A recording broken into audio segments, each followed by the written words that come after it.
Hello, I'm Gil Zilkha, classical music enthusiast, performer, and recording collector. And this video is part of my series entitled Essential Classical Music, where we look at the best recordings of the standard repertoire. In this video, I am continuing my series on the symphonies. My first video was covering the major symphonies, as many as I could in one 4-hour block. So now we have the major symphonies part 2, the second set. So I hope you enjoy this. I'm going to go in alphabetical order through composers as I did before. In this series, there'll be some of the same composers I covered previously, but maybe some of their lesser popular works. There may be some debate about that, so feel free to chime in, as well as some lesser-known composers and their works, particularly composers from the last 100 years. So, without further ado, let's begin. And appropriately enough for symphonies, we are going to start with Beethoven. We have Ludwig watching the proceedings back there, so I'm going to be on my best behavior. We covered, in the first video, we covered the 5 of the 9 that are generally considered the well-known and popular: the 3rd, the Eroica, the 5th, the 6th, the Pastoral, the 7th, and the 9th. So I'm going to start first with the first 2 symphonies. Now, as you recall, the Eroica was the one where Beethoven really expanded the form and found his individual voice. For some people, that was the birth of Romanticism away from classicism. Well, the first 2 symphonies are more reflective of when Beethoven, as a student, came to Vienna and began studying under Haydn. And particularly that first symphony shows, I think, the influence of Haydn. And there's also some Mozart mixed in there, I think even more particularly with the second symphony. Now, for these 2 works, my top choice is a conductor who was very good at both Haydn and Mozart, and that is Eugen Jochum. This is with the Bavarian Radio Symphony and the Berlin Philharmonic. These are both recorded in the late 50s. This is part of his complete cycle that was collected for Deutsche Grammophon. He did a later cycle with the London Symphony for EMI. But in this particular recording, these 2 symphonies, I think, really come out well. In my first video, Jochum was my top choice, actually, for Haydn's set of London symphonies. And what I think is really what Jochum particularly does well with this repertoire is there's warmth, but there's also this elegance and grace and humanity that really fits the music well. It's very charming and elegant. And in these symphonies, you really can't go wrong with that. So that's my top choice. I will cover a few of the individual recordings for 1 and 2, starting with number 1. And this is also from a complete cycle. This is Leonard Bernstein with the Vienna Philharmonic. This is part of his complete cycle. This was recorded in 1978. And as you recall, that's one of my top choices. I'm not a big guy on cycles because it always varies. Like in this particular cycle, I think the 5th does not show him at his best. I prefer the 1976 Amnesty recording of that. But otherwise, you have a great 7th, a great 9th, and in this case also a great 1st. And if you do want the individual recording, it is coupled with that 7th.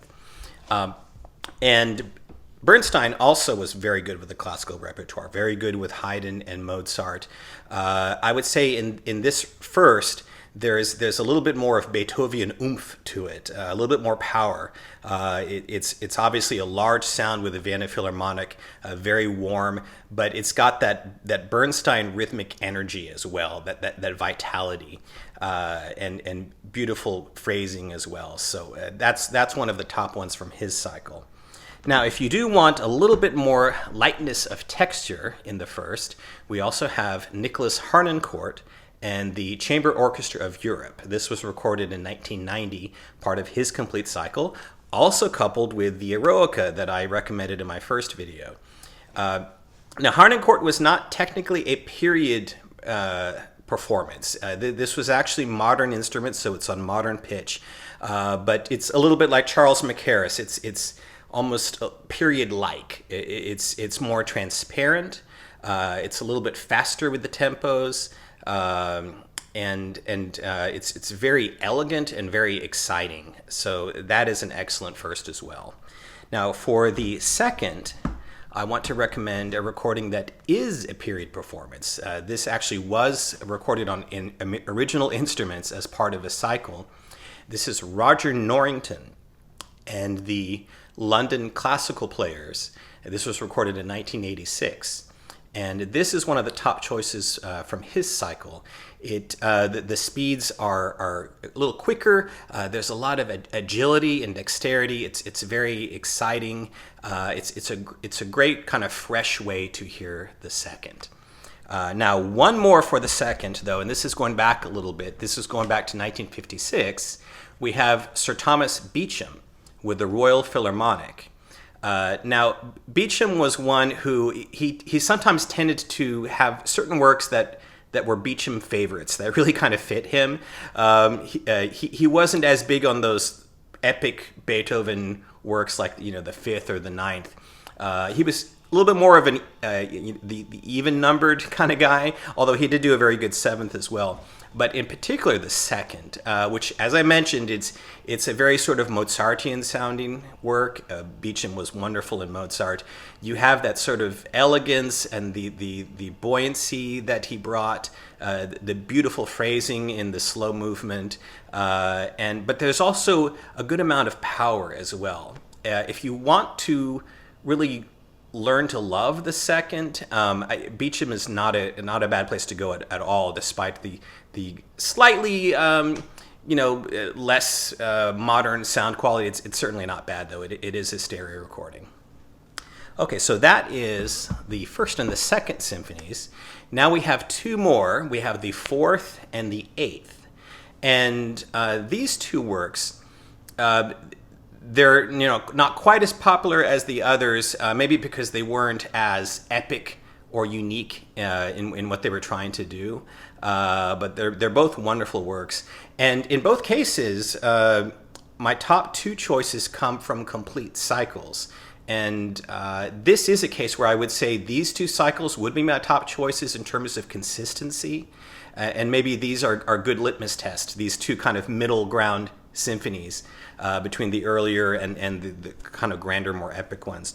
First is probably the most well-known Beethoven cycle of all, and that's Herbert von Karajan and the Berlin Philharmonic. This is the 60s cycle.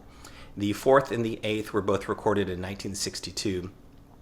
Of course, this cycle really caused a sensation when it was released. The sound quality is excellent. You get that the Berlin Philharmonic sound that was developed in the decades previous under Furtwängler, who of course was a Beethoven specialist. It was very deep sonorities, very powerful, and then you had Karajan, who was a very dynamic conductor and really wanted to showcase the Berlin Philharmonic in this repertoire. So this was sort of a marketing bonanza. And the fourth and the eighth really come out well. He knows just how to pace them in a way that brings the drama and the excitement, as well as those beautiful sonorities which you hear in the Berlin Philharmonic. So those are really, you can't miss with those interpretations. The other cycle that I want to mention is Karl Böhm and the Vienna Philharmonic. This really is probably my favorite cycle of all. There's just so many really top-notch recordings. I mentioned before the sixth is really good, the seventh, the ninth, and this fourth and this eighth are really top-notch as well. The sound, for one thing, is fantastic. The Vienna Philharmonic, there's that lushness and warmth. There's that feeling of power that Karl Böhm had. There's a real glow to these recordings. He did tend to be a little bit more stately somewhat in his tempo choices. Like the finale of the eighth could maybe move a little bit more, but it's a very powerful performance, and you can't go wrong as well. Now, I do want to mention a couple of more single versions of both the fourth and the eighth, starting with the fourth, and this is a very famous interpretation, Bruno Walter and the Columbia Symphony. This is from 1958. Walter, a little bit like Beecham, was a little bit more of the even-numbered symphony kind of guy. Yeah, a little bit more on the gentle side. This is coupled with his wonderful Symphony No. 6, Pastoral. And he brings a lot of joy and exuberance to the symphony, a lot of that characteristic Walter energy. So this is definitely a highlight of his cycle. Now we also have a little bit different. We have Otto Klemperer and the Philharmonia. This is the 1957 recording of the fourth. That with Klemperer, it's that more of that heaviness, that sort of powerful gravitas that makes the music feel kind of like it's inevitably moving forward, but never pushed. And that feeling of power really gives something to this symphony. It was called, Schumann referred to the fourth as this maiden, Greek maiden, in between the two Norse giants of the Eroica and the fifth. That's more maybe what you will hear in sort of a Bruno Walter interpretation. This gives it a little bit more oomph and power and majesty. So that's really great. Another one that does sort of the same is from Wilhelm Furtwängler. This was recorded in 1943, so it's a wartime recording with the Berlin Philharmonic. The sound is not great. It's got good presence though for a 1940s recording. And this, of course, if you know, this was the period when his interpretations tended to be at their most intense. And this is a fourth to listen to if you want to hear it sounding just given that sort of profound view of Beethoven. The slow movement is really done in this gorgeously extended way, very intense. And like, for example, the opening of the symphony, it's kind of got this it's supposed to sound like that anyways, but particularly here you have this feeling of anticipation. So this is a really good interpretation. So that's the fourth. And for a couple of more versions now of the eighth, I'm going to start with one from 1959, and this is Igor Markevich and the Lamoureux Orchestra, sounding in pretty good stereo. And this is a vigorous, very assertive performance. The symphony opens up bum ba ba ba ba bum ba ba ba ba ba ba ba ba bum. So it really benefits from an approach like this. It almost sounds like a period performance, but it's not overly done. It's not overly going crazy fast. It's just got a lot of wonderful energy and transparency throughout. Now, for something a little different, we have, from 1953, Paul van Kempen and the Berlin Philharmonic.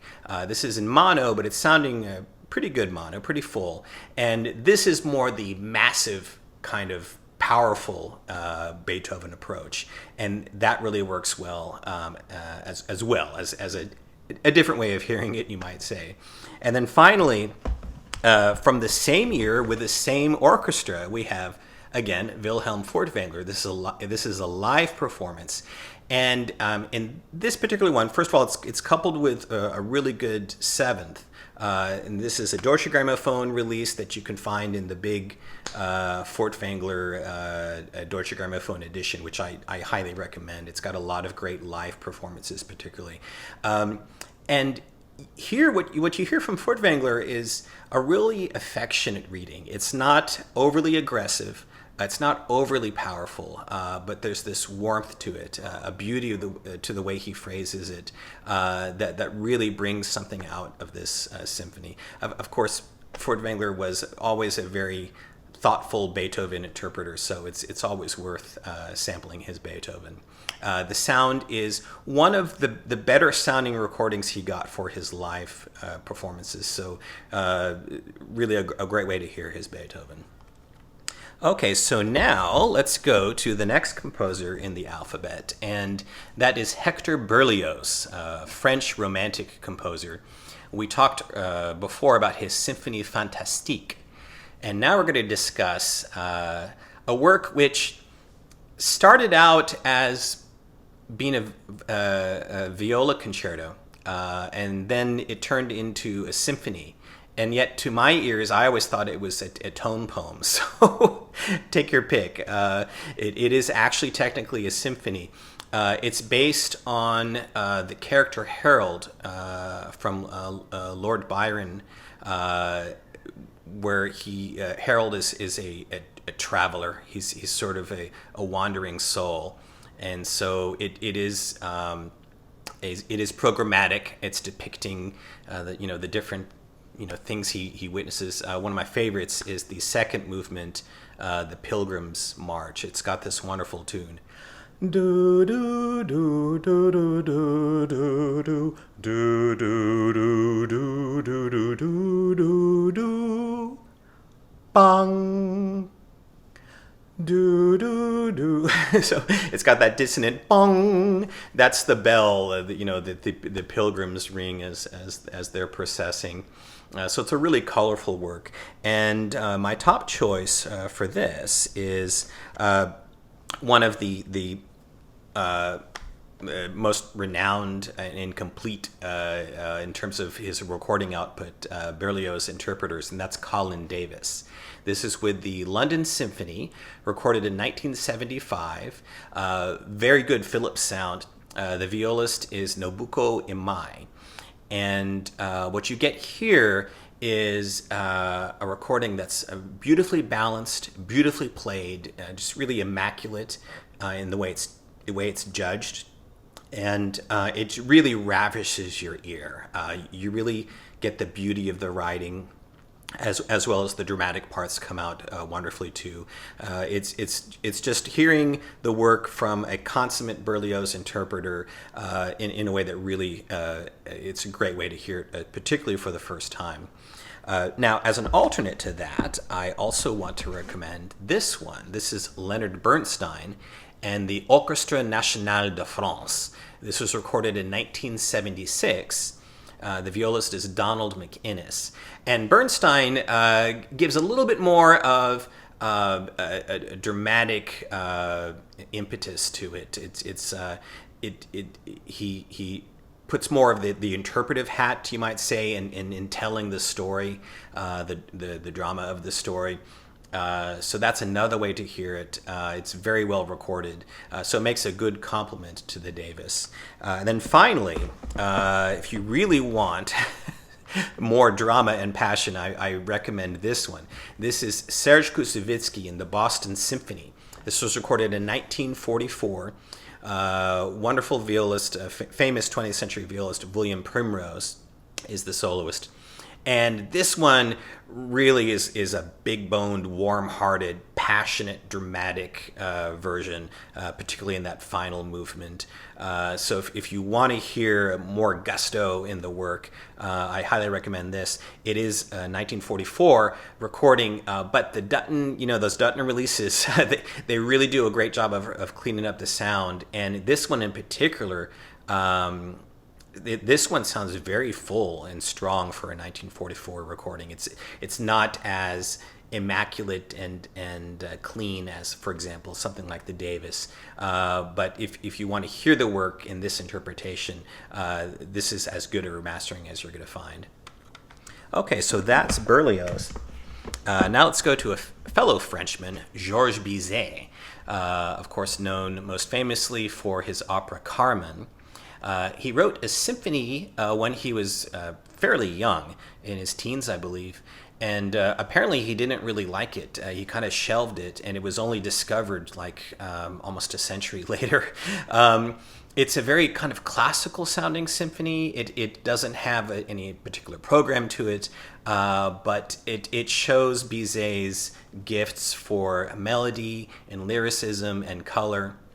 And my choice for this one is Thomas Beecham and the Orchestre Nationale, recorded in 1959. Fairly decent stereo.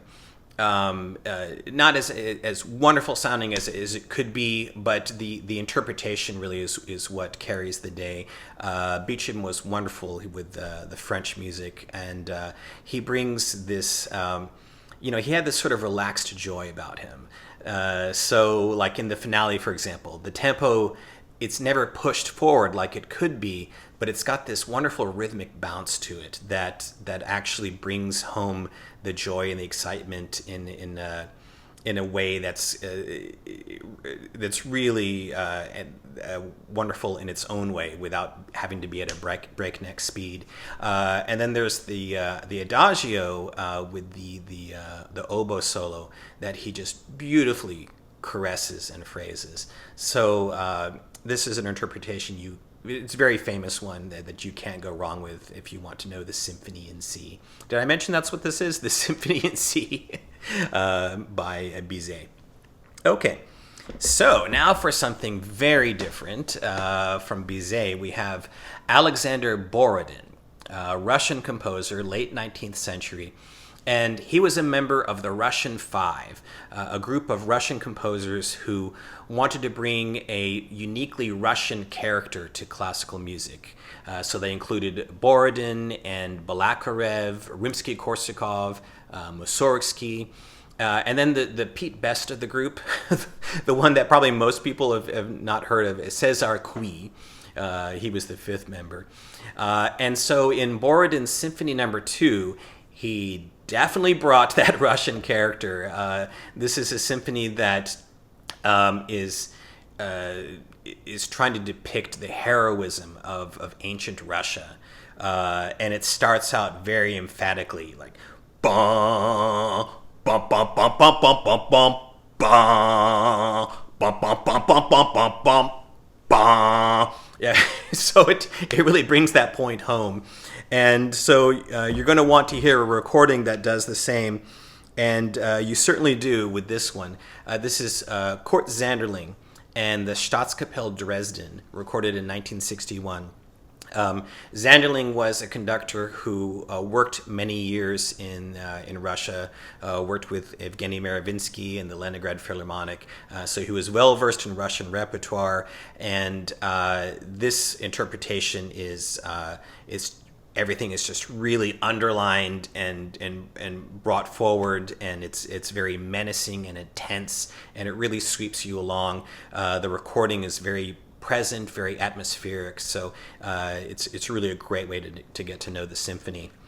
Now, for something a little bit fleeter, not as emphasized, but a little bit more quick-moving and virtuosic, we have Jean Martinat and the London Symphony. This is from 1958, very well recorded.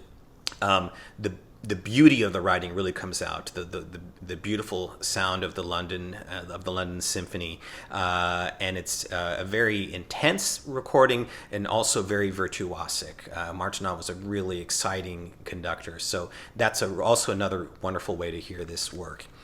Finally, however, I must mention, if you want intensity, like crazy intensity, then you need to hear Nikolai Golovanov and the Moscow Radio Orchestra. This was recorded in 1947, and this is absolutely one of the most intense symphony recordings I've ever heard. They just go nuts with it, and it is really exciting. The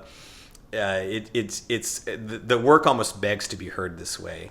The sound quality it's a little rough. It's kind of noisy, but it almost kind of fits the interpretation. There's this rustic gruffness to it, and this is just wonderful. If you get to know the work first with Sanderling and Martinat, but if you then want to just have your socks knocked off, Golovanov is the way to go. Okay, so that's Borodin. Now we come to Anton Bruckner, who we covered, of course, in the first video. One of the great symphonists, wrote these massive works. And we covered the 4th, 5th, 7th, 8th, and 9th. Now I'm going to add a couple more, starting with the 3rd. The 3rd was the symphony that he dedicated to Wagner. And appropriately enough, it's got these massive sonorities. It's also a very charming work in spots too. It's got this wonderful kind of dainty theme that appears in the finale, sounding almost kind of Viennese. Appropriately enough, because all three of my choices come from the Vienna Philharmonic, starting with Karl Böhm. This is his 1970 recording. You can get it single like this, or there's a duo with his 4th, which is my top choice for that work, so no reason not to get that. And Böhm, of course, was one of the great Brucknerians. It's too bad they didn't do an entire cycle. We have an 8th and a 7th that come on Deutsche Grammophon with the Vienna Philharmonic, which are also top choices. And with Böhm, it's always with Bruckner. It's very natural. It's very powerful, beautifully played. Also very nice charm as well. So you can't go wrong with that. Just wonderful sound as well. Now another really good Brucknerian was Bernhard Haitink. And this recording is, again, with the Vienna Philharmonic from 1988, very well recorded. And with Haitink, it's also very natural, and the beauty of the writing really comes through. It's got this etherealness to it. This interpretation, it's a little bit more, I would say, slightly more understated, more patient and probing.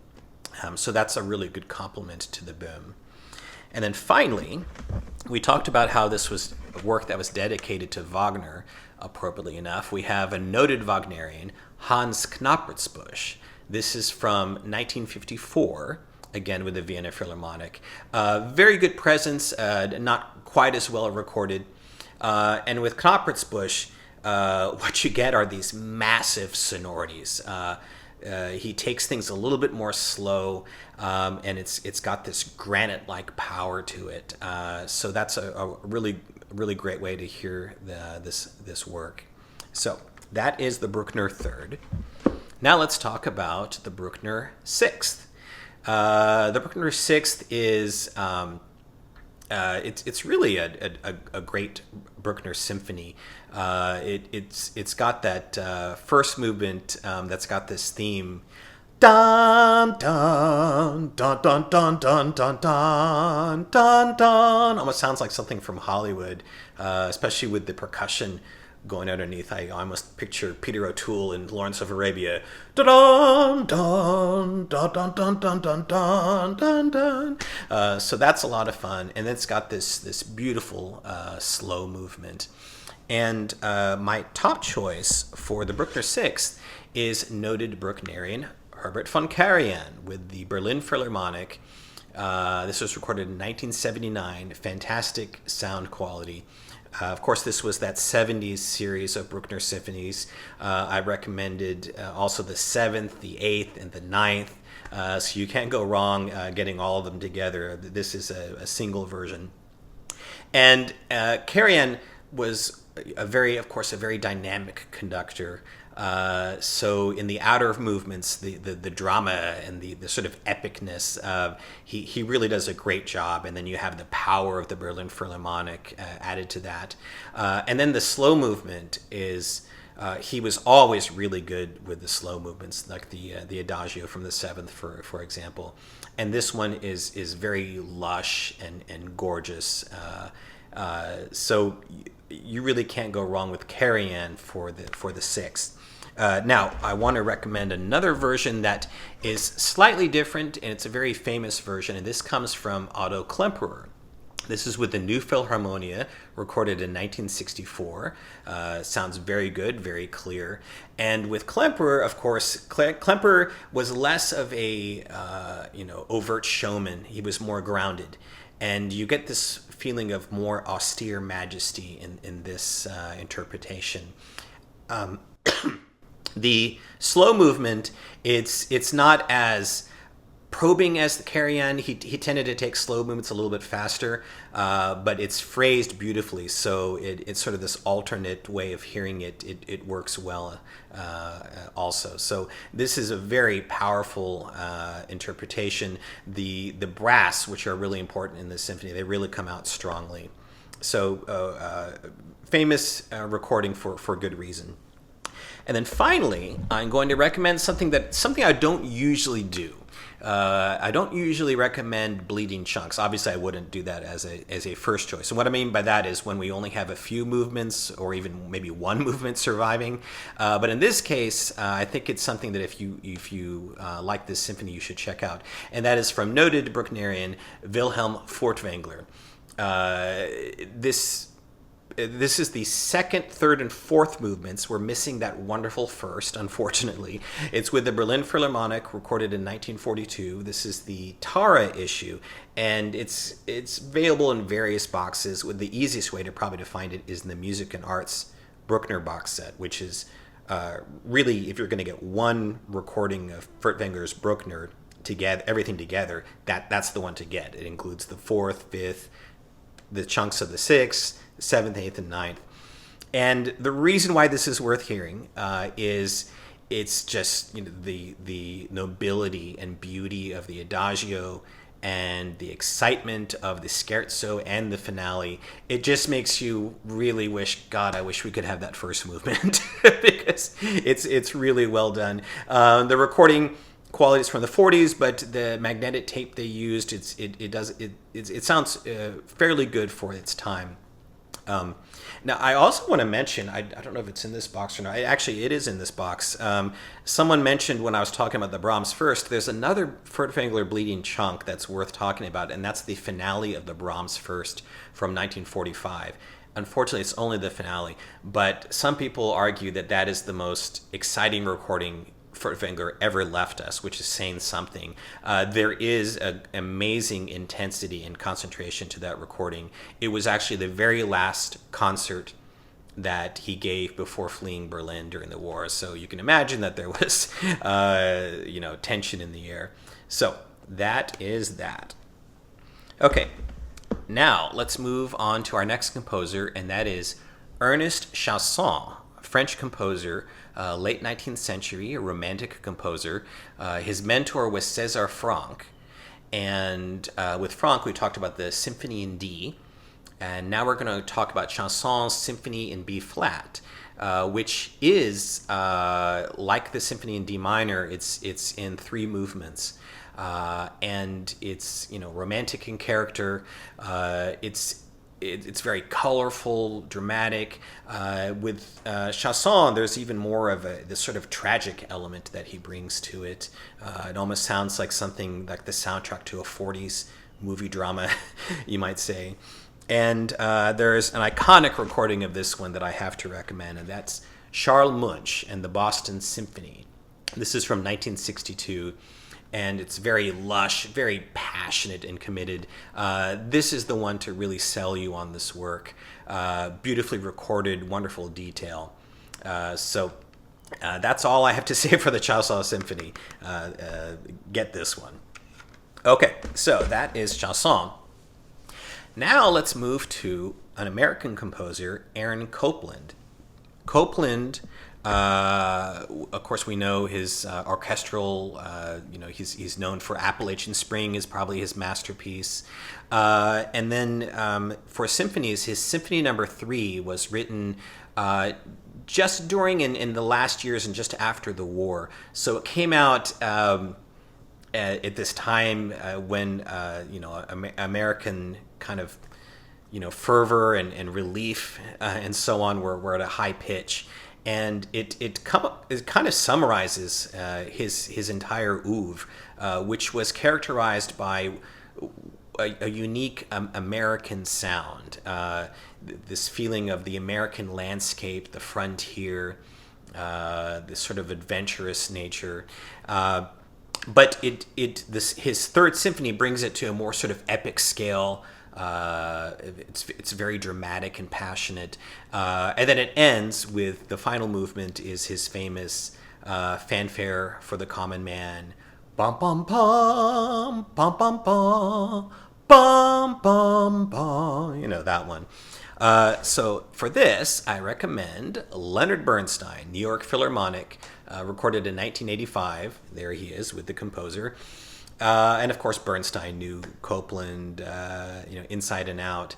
And what you get is a passionate, very sensitive, emotionally ringing interpretation, recorded beautifully. You feel like you're inside the orchestra. It's just very lush and gorgeous, and appropriately dramatic for the piece.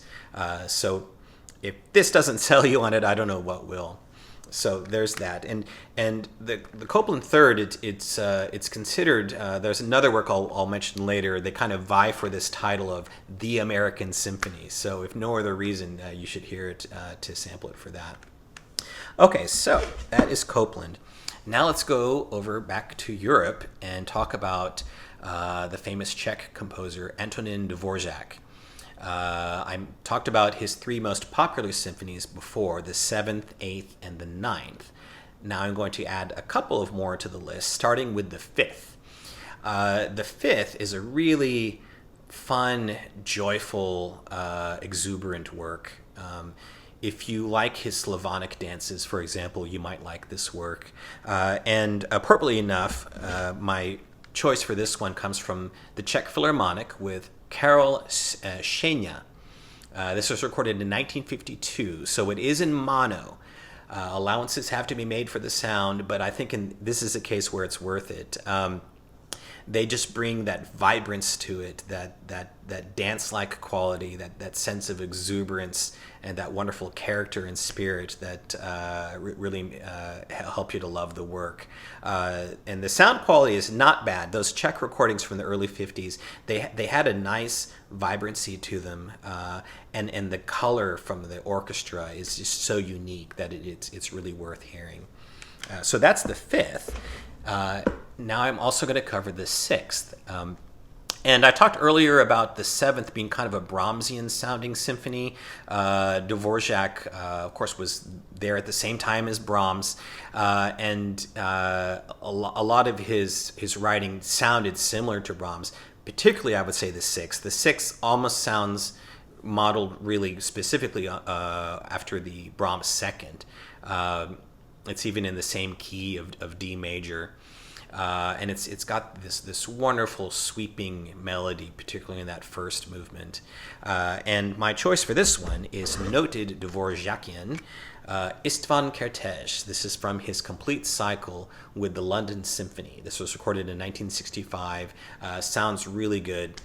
And here you get an idiomatic reading. Really, I think the highlight of the cycle. Just this wonderful, beautiful sweep to the lyrical lines. The scherzo really dances. It's just really vibrant throughout, and it really sells you on the piece. So you can't go wrong with Kertész for the 6th. Okay, so now let's move on to English composer, late romantic, Edward Elgar. And I'm going to cover his first and second symphonies. And if you know Elgar from his most famous works like Nimrod out of the Enigma Variations and the Cello Concerto, you know he knew how to create a good melody, one that sticks in your ear. And so you have that throughout these symphonies. The first one is really noble, and it has this noble kind of march that it starts with, that's developed throughout the work. Like both symphonies, it's got a beautiful slow movement where you have that wonderful string sound, that English string sound, and then it ends very majestically. The first does.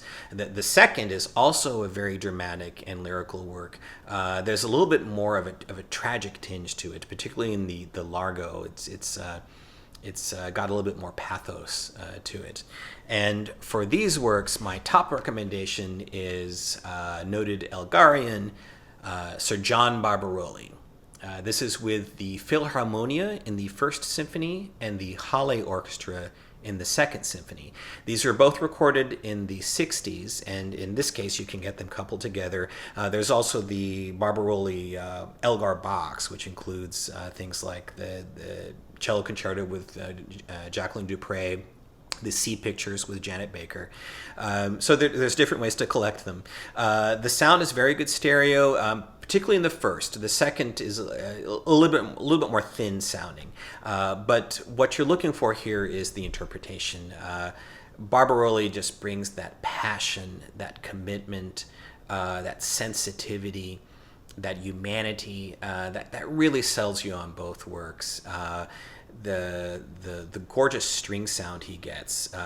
For example, in the final movement, in the middle of the final movement of the first, there's this beautiful string melody over harp arpeggios that just melts your heart.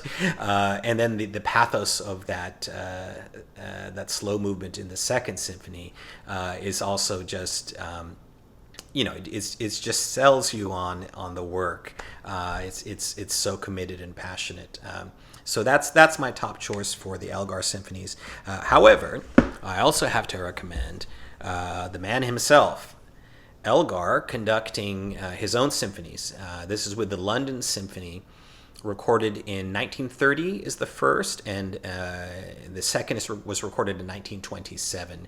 And first of all, the sound is not bad, particularly in the first for its time. The second sounds a little bit more dim. Those few years apparently make a difference.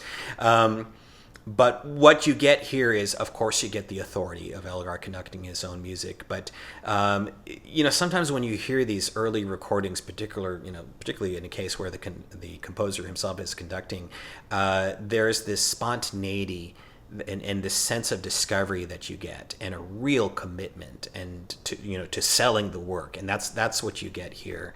They're really dramatic, exciting, committed performances that, despite the sound quality, if you like these works, you really should hear Elgar's own versions.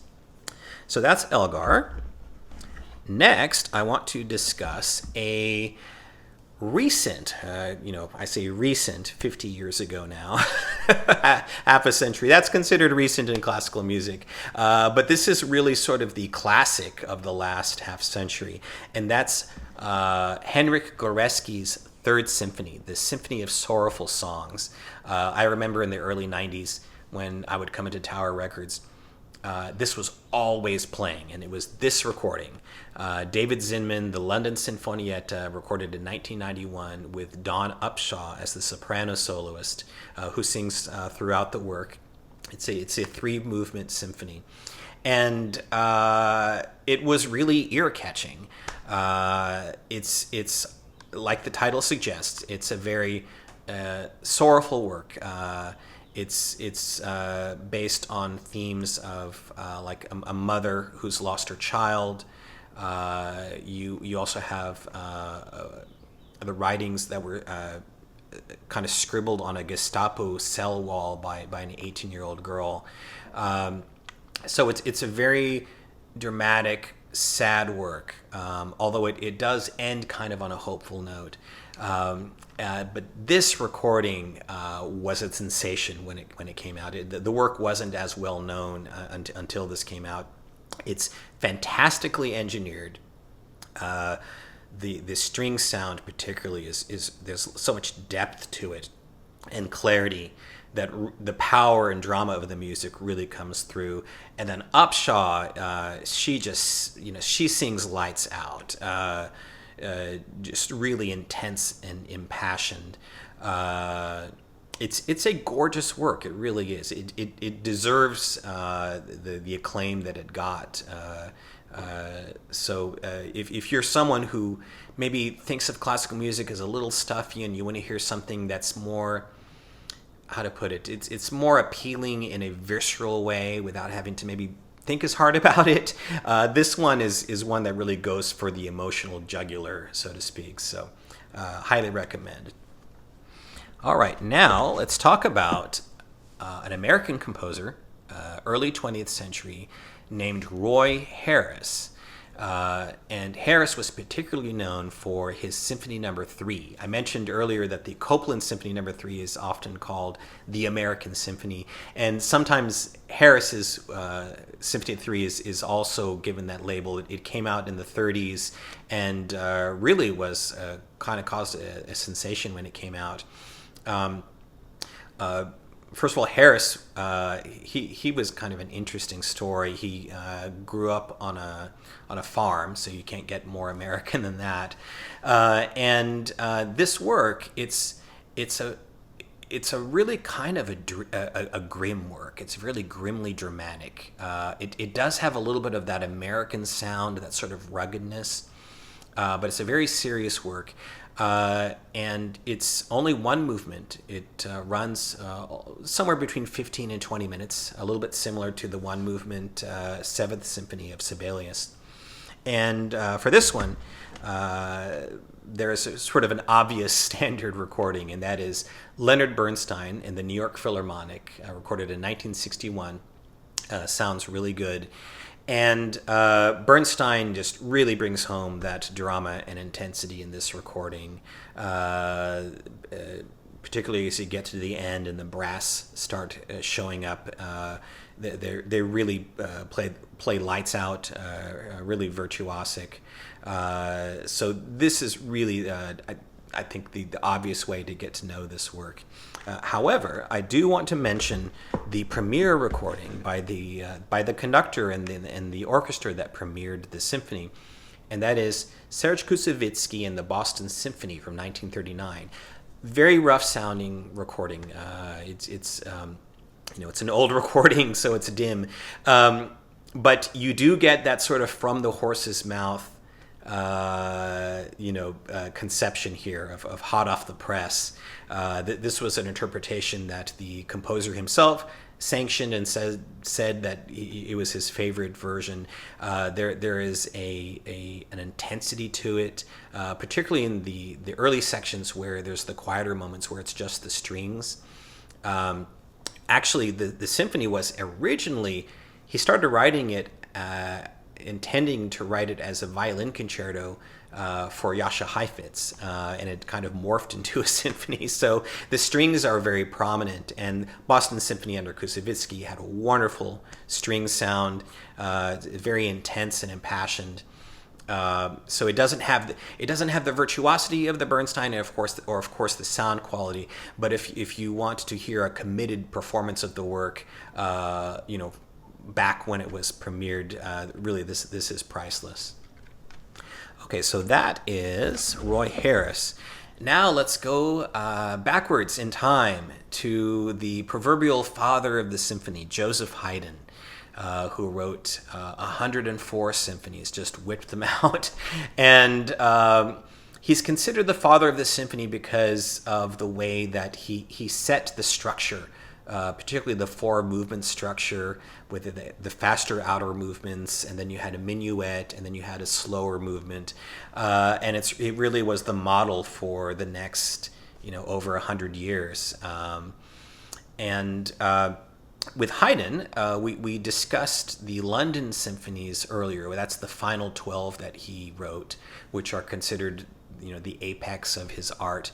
Now let's try to bring a few more of those 100 and the other, 92 into the mix as well. But I'm going to try to cover as many as I can, starting with a few of the Sturm und Drang symphonies, which translates to storm and stress. It was a German philosophical movement of the mid to late 18th century, when they were trying to get away from the ultra-rationalism and trying to get to more expression. So you started to hear that in Haydn's music. And the first one I'm going to talk about is the Symphony No. 44, the Treuer Symphony. Treuer translates to mourning. Now, it's true that it is an E minor, so it's a sad key, but it's actually not that sad, tragic sounding a work. It's just more on this sort of minor, kind of more dramatic, side of things. Now the slow movement, it's sort of this stately, it's actually in a major key, but it's sort of this very elegant, stately movement. And supposedly Haydn wanted that movement played at his funeral, hence the title Troyer. So now my top choice for this one is Roy Goodman and the Hanover Band. This is a period performance from 1990. So you know you're going to get that cleaner articulation, a little bit faster tempos, and it really works well for this symphony. They play very elegantly. That slow movement sounds beautiful, very poignant, and the faster tempos they're really articulated well. So the elegance comes through, and it's a great way to introduce yourself to this work. Now, the next Sturm und Drang symphony I'm going to discuss is probably the most famous of them, and that's number 45, the Farewell Symphony. This one starts out very kind of more powerfully and dramatically. But the reason it's called the Farewell Symphony is actually the very end. The final movement turns into an adagio, and it ends that way. And the reason for that is Haydn and the musicians, they were at the court of Prince Esterhazy, and they were tired and they wanted to go home to their families. So as a hint, he wrote the final adagio of this symphony in a way so that they could each kind of get up, blow out the candle at their stand, and leave, to the point where there were only two violinists left at the very end. So the point was to give the hint to the prince.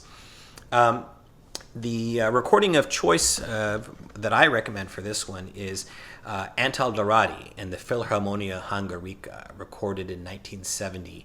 And if you know anything about Haydn symphonies, you know that Dorati recorded all of them. And it's a very good recommendation if you do want to hear, or do want to possess all of them in one huge box. I think for this particular one, Dorati's interpretation works well because he's got more of that power and that warmth that work, especially in that first movement, and then also the sort of the lush sound that he brings to the adagio at the end. That really works, but it's never heavy. It still retains that classical elegance. You really can't go wrong with Dorati in Haydn, and that's a great way to learn this symphony. And then finally, for the Sturm und Drang symphonies, I want to mention a couple of more, and that's numbers 48 and 49. And these two are actually quite different from each other. Number 48 is the Theresia, Empress Theresia. It's titled that basically because Empress Theresia was visiting Prince Esterhazy, and she liked the work, so that's how it got the nickname. It does have this sort of exuberant, festive quality to it that I guess you might say fits with the sort of that courtliness. But then number 49 is La Passion, which is for Haydn especially, it's a really introspective work, very morose. That first movement, it's really, really gorgeous actually, kind of like a lament. And then the rest of it is kind of a little bit more dark and dramatic. For these two, I recommend the Orpheus Chamber Orchestra. So it's recorded in 1986. Beautiful playing, gorgeous sound, and they bring all the qualities that you want to both symphonies. The elegance, the energy in that first one, and then that beautiful haunting quality they bring to that first movement of La Passion, as well as the dexterity and excitement in the rest of it. So excellent choice for those two. Now let's move forward in time to Haydn's Paris symphonies. These are the 6 symphonies he wrote when he was visiting the Count d'Ogny in Paris, and this was a big opportunity for Haydn. He had spent pretty much most of his compositional life with Prince Esterhazy as a court composer, and so the Paris symphonies show him kind of showing his stuff to a larger audience, and also getting the benefit of the Paris orchestra, so that allowed him to write a little bit more large-scale works. And so these 6 symphonies, they're numbered 82 through 87. They also tend to be a little bit more, I would say, dance-like. Maybe that's what he was going for with the Paris audience. Number 82 is nicknamed the Bear, because there's a droning sound in the final movement that reminded people of the music they played for the dancing bears in the Paris street fairs. Often you have a nickname for these works that don't really describe the entire work. There's just an element that kind of gives it that. So that's an example. Number 83 is called The Hen, because there is a passage in the first movement that sounds, it's kind of got this syncopated rhythm that sounds like a clucking hen. So that's how it got that nickname. And then number 85 is nicknamed La Reine, the Queen, because Marie Antoinette liked this particular symphony. And it is a little bit more kind of elegant. There is a movement, I think it's the second movement, that is based on a French nursery rhyme. So that's how they got that nickname. For this set of 6 symphonies, my recommendation is Leonard Bernstein, the New York Philharmonic, recorded in the 1960s. Pretty good stereo sound. And with Bernstein, he was always very good with the classical repertoire. He had that rhythmic vitality, very beautiful slow movements, very, very elegantly and affectionately done. And then the New York Philharmonic, under Bernstein, they were just such a virtuosic outfit that those dancing rhythms really come out strongly. So it's consistently exciting and fresh and immaculately played. So you can't go wrong with this set.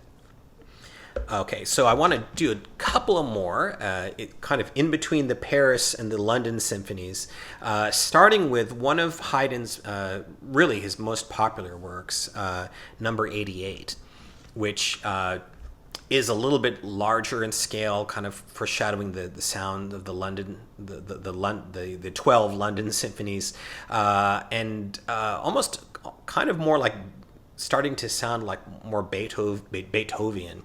And maybe appropriately enough, then, my choice for this one is Wilhelm Furtwängler with the Berlin Philharmonic, recorded in 1951. It is mono, but this is really good mono. Like the Schubert Ninth with which it's paired on this CD. It's some of the best recording quality that Furtwängler ever got. And the thing about Furtwängler in this work is there's that sense of spontaneity. The music is never stale. It's got this wonderful movement to it. So, for example, the final movement, which is this it's almost like a kind of a dancing jig. It's really fresh and exciting. And then the slow movement is just gorgeously done. You might think that Furtwängler and Haydn don't go together, but he was actually very good with the classical repertoire. It's not slow and heavy and ponderous. It's got wonderful rhythmicness to it, and like I said, it's never stiff. So if you've ever heard Haydn recordings and you sometimes think, oh, classical Haydn, it's just going to be predictable, this may be a recording for you to seek out if you want to kind of hear Haydn in a maybe different way. And then finally, I want to talk about Symphony 92, nicknamed the Oxford. This one, it's a little bit more of a serious sounding work, a little bit more heaviness to it, and appropriately enough, maybe then my recommendation is Karl Böhm and the Vienna Philharmonic, 1975. Very good recording quality, the lush, beautiful sound of the Vienna Philharmonic, and he brings that mixture of power and beauty, but appropriately, with not too heavy, so that it's still elegant, and sounds a little bit more maybe like kind of looking forward to Beethoven a little bit. Excellent sound quality as well. Okay, so that is Haydn. Now I want to discuss a 20th century composer, a German composer, Paul Hindemith, from the early part of the 20th century. And Hindemith was a really interesting individual. He came about in the 1920s in Germany when art was becoming really sort of avant-garde, and he was at the forefront of that. For that reason, once the Nazis came to power, he wasn't particularly popular with them, particularly for this work, Matisse der Mahler, the Matisse der Mahler Symphony. Now, Matisse der Mahler was an opera that he finished years later, but the orchestral work or sections he put together into a 3-movement symphony that was premiered in 1934 by Furtwängler and the Berlin Philharmonic. And the Nazi authorities were not happy with it at all. For one thing, Matisse der Mahler, it's Matisse the painter is what it translates to. And it was a theme of an artist who really questions himself, questions where he belongs in society. And this was a time, of course, when the Nazis just wanted people to just, follow the state, the state line. And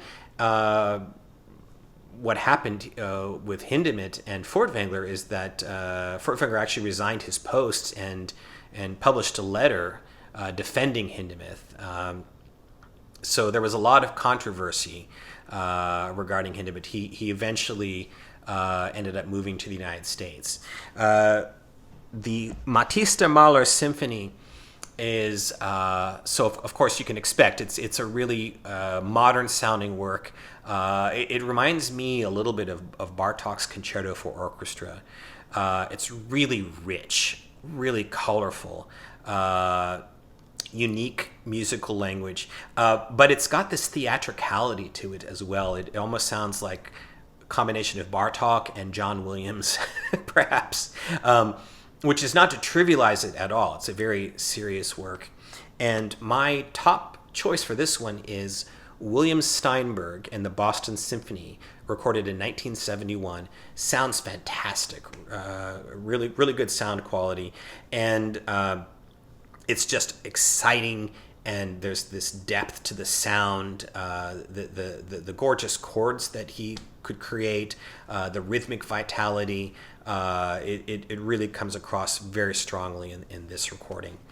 Now, I also would like to recommend, as a supplement to that, Hindemith's own recording with the Berlin Philharmonic. This was recorded in 1955. So it's mono, but it's fairly decent sounding mono. It's nothing, of course, like the Steinberg quality that you get. But appropriately enough, the same orchestra that premiered the work 20 years earlier, now Hindemith, made a recording with them. And of course, what you get here is the authority of the composer. But what you hear is it doesn't have quite the visceral excitement that you get with Steinberg and Boston, but there is a vision here and a seriousness of purpose that really brings out different parts of the writing in a way that makes you appreciate the work. So that is also essential listening for Matisse der Mahler. Okay, so that is Hindemith. Now let's talk about a fairly contemporaneous composer, a Swiss composer, Arthur Honegger. Now, Honegger was also a very interesting person. He was sort of a tortured soul, and his music reflects that. His most famous work is Symphony No. 3, the Liturgique, which is sort of a reaction to the horror of World War II. And then I'm also going to discuss his Symphony No. 2, which is likewise a very, very kind of tragic, harrowing work, written just for strings, with a single trumpet that ends up appearing. towards the end. Very famous recording for these two works, kind of a no-brainer. Herbert von Karajan, Berlin Philharmonic, 1969. The music, it reminds me a little bit in the sounds emanating from it, like Richard Strauss tone poems. Just the depth of it, and so you know that Karajan and Berlin were fabulous with that repertoire, and likewise in this case, the string sound, the depth of it you get in that second symphony. The third symphony, it starts out with a Dies Irae. If you know the famous choral Dies Iraes from like the Verdi Requiem is probably the most famous, and the Mozart. There's also a really wonderful one with the Dvorak Requiem. Here, this is sort of an orchestral version, so it's very dramatic. Lots of energy. And then the second movement is De Profundis, and that's a little bit of a slower movement, but it has this massive climax in the middle that sounds fantastic in this version. And then the third movement, there's this sort of diabolical march that it begins with before the movement ends with this haunting ethereal quality that they just do wonderfully, and the sound quality is fantastic. It really is one of the best things that Karajan did in Berlin, a real classic. Okay, so that's Honegger. Now let's talk about Charles Ives, American composer of the earlier part of the 20th century. More in terms of his writing, it was right around the turn of the century. Ives was a real interesting character, a real sort of a maverick. And his writing was really modern for its time. It was very individual. He based a lot of it on the hymns and songs that he grew up with. But then he used these sort of modern techniques that almost foreshadowed, like Stravinsky, for example. The first work I'm going to recommend is his second symphony. Here it is, and this is with Leonard Bernstein and the New York Philharmonic. This was recorded in 1987. And the second symphony, it may be his most approachable symphony.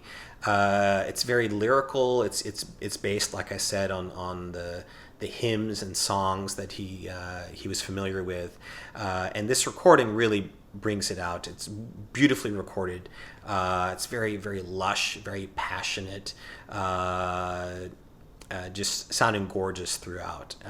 So that's my top choice for that work. Next, I'm going to discuss his next two symphonies, the third and the fourth. And my recommendation for those two works is a recent recording from 2015 with Ludovic Morlot and the Seattle Symphony. This is a really great introduction to Charles Ives. It's also got the Unanswered Question and Central Park in the Dark, two shorter works. By the way, I do want to mention this one, the Bernstein, also has those works, the Unanswered Question and Central Park in the Dark.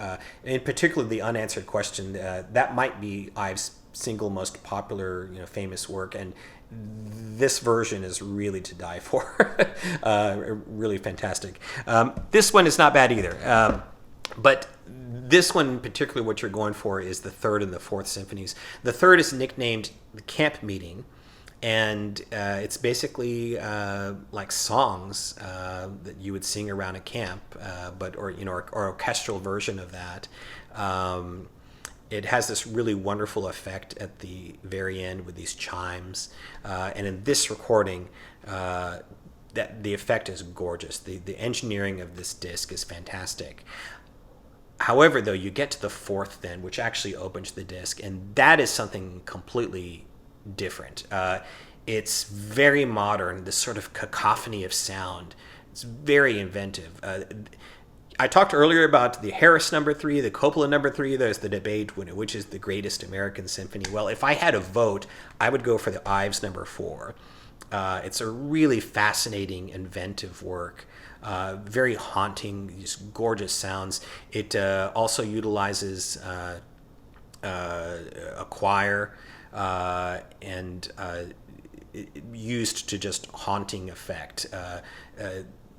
It was said that in Ives' youth, he came upon, I think it was for like a baseball game. There were these bands, competing bands, that were playing at the same time, and so he heard the juxtaposition of the different sounds of one playing against the other, and you hear that. I assume it must have influenced this, because you hear that kind of cacophony of different tunes. So it's really effective and really a wonderful, fascinating work. Fantastically engineered, incredible sound. I can't recommend this enough if you want to get to know Ives. Okay, so let's next now go to a kind of quintessential romantic composer. Franz Liszt, the Hungarian virtuoso pianist who, like Chopin, was most known for his piano works. But he also had a few orchestral works. Of course, he also was very well known for his tone poems. And his most famous symphonic work is a programmatic work, just like you find with Berlioz. And it's a Faust symphony based on Goethe's Faust. And it's a 3-movement work where he portrays he does a portrayal in each movement of the main characters. First, Faust, the protagonist, who's sort of this troubled soul, and then you have Gretchen, who is the sort of, how do you put it, the symbol of purity, and then you have Mephistopheles in the third movement, who of course is the devil, and then it ends with goodness wins with the chorus mysticus at the end. And for this work, you really need someone who's committed to it, I think, because it's a very kind of, it's a work that's obviously programmatic, and it's one that I think, kind of like with Wagner, it's long, it's dense, and you need to be sold on it, I think. And for that, I recommend Jascha Hornstein and the BBC North Symphony Orchestra and Chorus. The chorus shows up at the Chorus Mysticus at the end, also with a tenor soloist, who in this case is John Mitchinson. This was recorded in 1972. It is actually a live performance, but you can't even tell. It's a pretty good sounding recording. And Hornstein, this was one of the works that he championed. He's very, very dedicated to it. So every part of it, it's very committed. He was, of course, very good at building dramatic climaxes, and he does that here. So in terms of hearing the story and being sold on it and having an interpretation that keeps your attention throughout the work, you really can't go wrong with Hornstein. I also want to recommend probably the most famous recording of the Faust Symphony. That's the one from Leonard Bernstein and the Boston Symphony, recorded in 1976, with the Tanglewood Chorus and Kenneth Riegel as the tenor.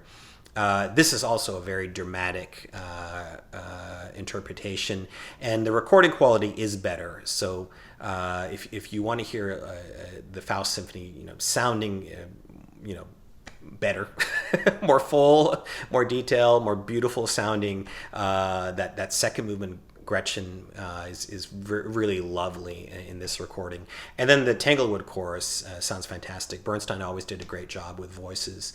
So this is also a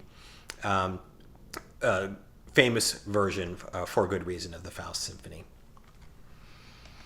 Okay, so that is Liszt. Now we come to another of the great symphonists who I covered in the first video, and that's Gustav Mahler. I covered 7 of his symphonies in the first video. He wrote 10, although the 10th was kind of incomplete, so often we think of it more as like 9. And the 2 that I didn't cover are the 7th and the 8th. These, I would say, it's probably appropriate that I've separated them out from the others because they're a little bit harder to grasp, a little harder to get into.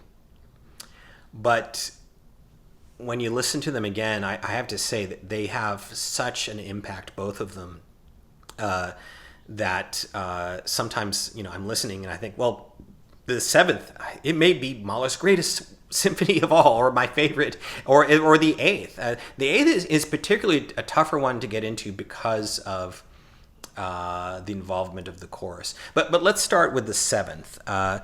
My choice for the 7th may be a little bit controversial, specifically because of the slow tempos. And that was our old friend Otto Klemperer and the New Philharmonia. This was recorded in 1968. Sound quality is fantastic. Now let me start by saying Klemperer knew Mahler. He worked with Mahler. He was there when the 7th was premiered. So that's not to say that his interpretation reflects what Mahler would have wanted, but he does have some authority with the composer if you're going to argue with him about his tempo choices. It's very slow. But the thing about this recording is it's got this dramatic authority to it, and that just, for me, it really engages me, and it really made me personally love the symphony much more than I had previously. It's just really powerful. If you're not a person who is already maybe familiar with the 7th from other recordings, so that you can't handle the slower tempos and you're maybe more open-minded, you might hear it hopefully the same way I do, which is just beautifully played. Listen, for example, the very end, the coda of the whole symphony. It's just, for me, awe-inspiring, just the power of it. So, Otto, for me, whatever you were going for here, it worked. Now, not everyone is going to hear it that way. So if you do want a more conventional recording, I recommend Claudio Abbado and the Chicago Symphony in 1984. Very dramatic, very, very colorful, also very, very charming, and beautifully recorded and beautifully played. However, I have to recommend a couple of recordings that are not studio stereo recordings, so they're a little bit rougher sounding, but they're really essential for this work as well. Starting with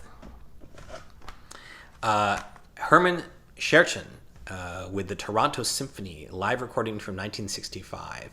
And this one is just electric from the get-go. Scherchen was a little bit of an eclectic conductor. He was kind of a maverick. He could do things a little differently. So some of the tempos sound a little off, a little strange, but it's just so viscerally exciting. I mean, the orchestra plays like their pants are on fire. They really do. And the recording is it's a live recording from the 60s, so it's a little bit noisy, but it's still got pretty good presence and clarity. So if you love the 7th, I think this is one that you're going to want to check out. As well as this one from noted Mahlerian Jascha Hornstein. This is with the New Philharmonia in 1969. The recording quality is a little bit muddy, and there are some issues with the playing, a little flub here and there, but the interpretation is so powerful that it makes you forget that. Hornstein brings that passion and drama and intensity, those wonderful climaxes that he builds, and then the very end of the symphony, it's it's just overwhelming in its power. And in terms of an interpretation, if you forget about sound quality, this is really my top choice for the Seventh Symphony. Although all the ones I mentioned are wonderful in their different ways, it really is it's a mercurial work. But once you get into it, particularly once you are introduced to the great interpretations, it's when you really start to appreciate more and more. Likewise, the Eighth is one that can be difficult to get into, but when you hear it with a really good recording, you're almost tempted to say that this is maybe Mahler's most profound symphony of all. It's a little difficult to get into because it really is a choral work. It's a massive work for chorus and orchestra as well as solo singers. And it is a little bit difficult to take in one gulp the first time. My top choice for this is probably the easiest way to dip your feet into it and the most obvious choice in terms of critical acclaim, and that is Georg Solti with the Chicago Symphony and the combined choirs of the Vienna Singverein, Vienna Staatsoper Chor, and the Vienna Boys Choir. And it's got a fantastic array of soloists as well, like Heather Harper, Lucia Pop, Arlene Auger, John Shirley Quirk, Marty Talvela, who's a wonderful bass, Renee Colo, tenor, Helen Watts, alto. So you can't get any better in terms of the standard that is set of quality that you get from this. To top it off, the engineering, which is so important in this work. It's nicknamed the Symphony of 1,000. It's just massive. And this performance, as a performance, it's very intense, very exciting, as Solti could often give us, and it really brings the work across in a way that it's probably the easiest way to first get to know it. Now, as an alternate, I want to mention this one from Leonard Bernstein, of course, fabulous Mahlerian. And this is a recording that he did in the mid-70s live in Salzburg that was released on Deutsche Grammophon. He died before he could make a recording in the 80s, a digital recording that they could use for the cycle that they created for Bernstein. So they kind of added this one in. It's with the Vienna Philharmonic, the same combined choirs as we had with Solti. And this one in particular, I think, brings out the spiritual qualities, which is really intrinsic to this work. It's also dramatic. It's also intense. It's pretty well recorded for a live recording. The singers are all very good, but I think in particular, it's that passion and that humanity that Bernstein brings to it that brings out that dimension of the work as well. Now, a couple of more I want to mention for the Eighth that are the proverbial historical choices that also are just essential for this work and make you really appreciate it. And one is from Dmitri Mitropoulos, also with the Salzburg Festival, same orchestra and choirs from 15 years earlier in 1960. This one is a little bit more rough sounding than the Bernstein, but the performance is just absolutely on fire, even more electric than Solti's. It's just darn exciting with fantastic singing, and you definitely need to hear this. However, I have to mention one more, and this goes again more towards the bringing out the spiritual qualities, and that is with Jascha Horenstein and the London Symphony and BBC Chorus live in 1959, recorded in Royal Albert Hall.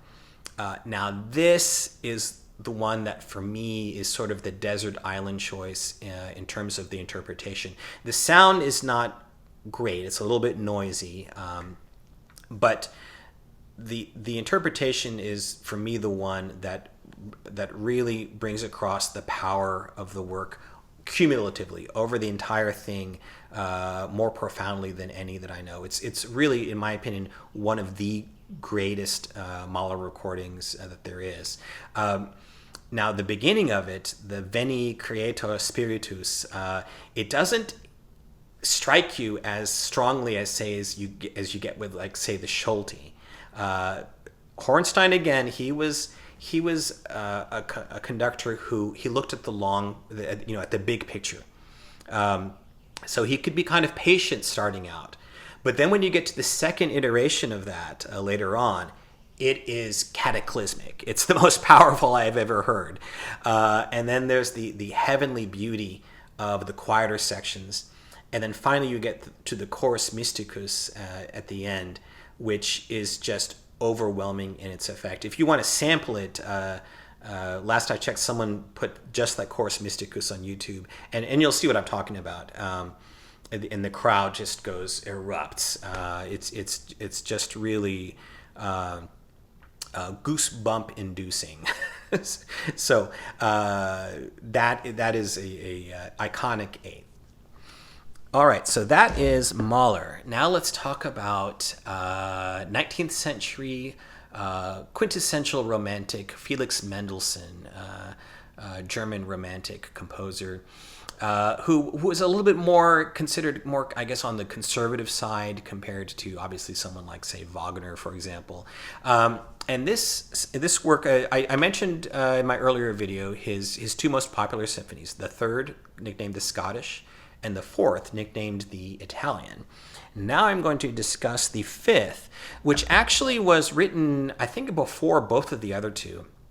Apparently Mendelssohn wasn't really fond of this one, but it is a really good work. It's nicknamed the Reformation Symphony. And the reason is it was written for the 300th anniversary of, I believe it was the Augsburg Confession. And don't ask me to say anything more than that. I don't know exactly what the Augsburg Confession commemorated, except that it was a really big deal in the Lutheran Church. And then the symphony, the first movement, for example, he uses the Dresden Amen, which, if you're listening to this, you might all of a sudden do a double take and think you're listening to Wagner's Parsifal, because that also uses the Dresden Amen.